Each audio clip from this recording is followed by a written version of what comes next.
You look so gorgeous today. Thank you. Yeah, I mean, you look gorgeous already. Mm. Topic for this video is how to solve challenges in your couple. Any challenge. We're going to put it up there where you can solve anything, you know.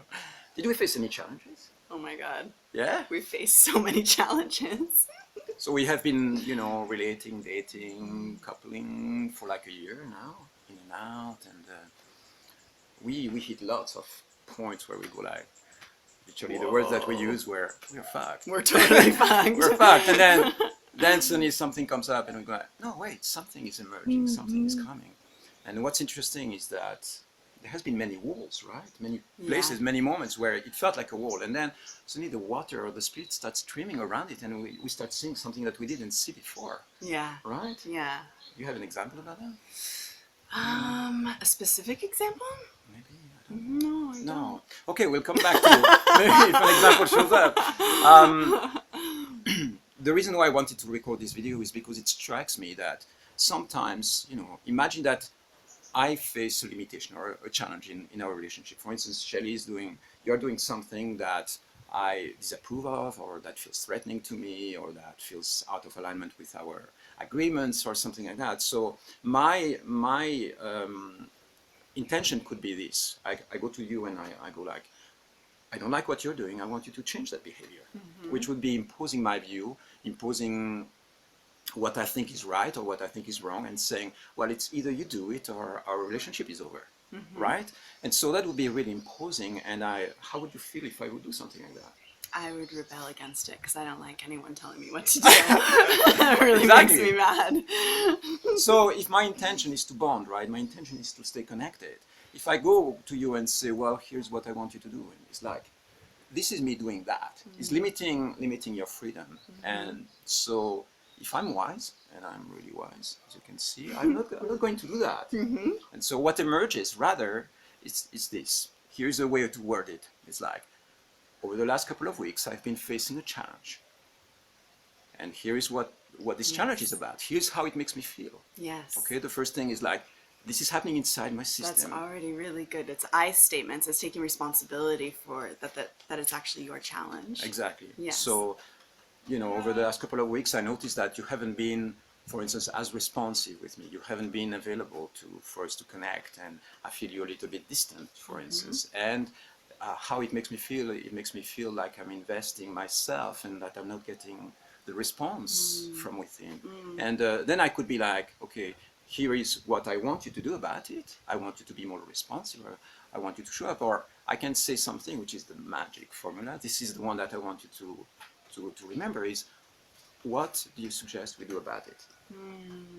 So what we are doing when we are doing this, when I'm saying, what do you suggest we do about it, what I'm inviting is a collaborative solution, rather than something, a pattern or a mindset that is all in my head already, a model that you should be supposed to be adopting. No, instead I'm saying, let's design a solution together. What do you suggest we do about it? And so how does that feel? Yeah, it feels good. I think there's something about the word, for me personally, the wording of like, what do you suggest we do about it? There's still a little bit of aggression in that. I would maybe soften it even more. Like, I want to feel connected to you, and I don't know if you want that, but if you do too, like, what can we do here? What can we do? What do you suggest we do about it?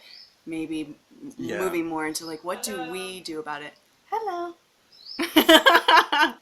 Yeah, she wanted to give us some flowers. We just got flowers. So sweet. Yeah, that's what you're saying is right on the money. Right in alignment with it. So yeah, what can we do about it? What can we do? Rather than how are you going to change so I feel good? Yeah, exactly. Yeah. And that feels good, right? Yeah, it does feel good. Although I also want to say it's okay for you to say like, hey, this doesn't feel good to me, and you know, it's okay for us to feel like we want the other person to change or make adjustments. That's not wrong. Sometimes I think this is actually important to say, because I think sometimes in the spiritual community and a spiritual mindset, you're like not supposed to have needs or desires of your partner or of anything else. And that's not true. Like you're allowed to have desires and needs. It's just, how do you approach that? Do you have an expectation that someone's going to change to satisfy you, or are you open to conversation? But I think it's really important for us to, like, the other side of it is for us to be able to say, hey, this is what I want, or this is what I need, or this would feel good to me. That's and beautiful. it's important for you to know that. Yeah. Right? Sometimes if I come to you and say, here's what I want, Yeah. it's gonna give you the possibility to actually connect from a place of power. It feels really good to me because sometimes I don't know. Like it happened a couple of days ago. I can't remember what exactly it.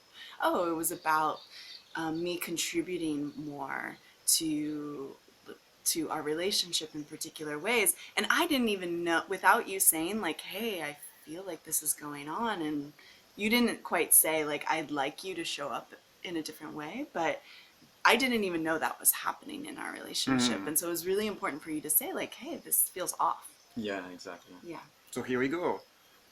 2 tactics right there. Here's what I want, and what can we do about it? What can we do about it? Yeah, something more open. Yeah. That way you've got 2 tools now. Yay. Select which one works.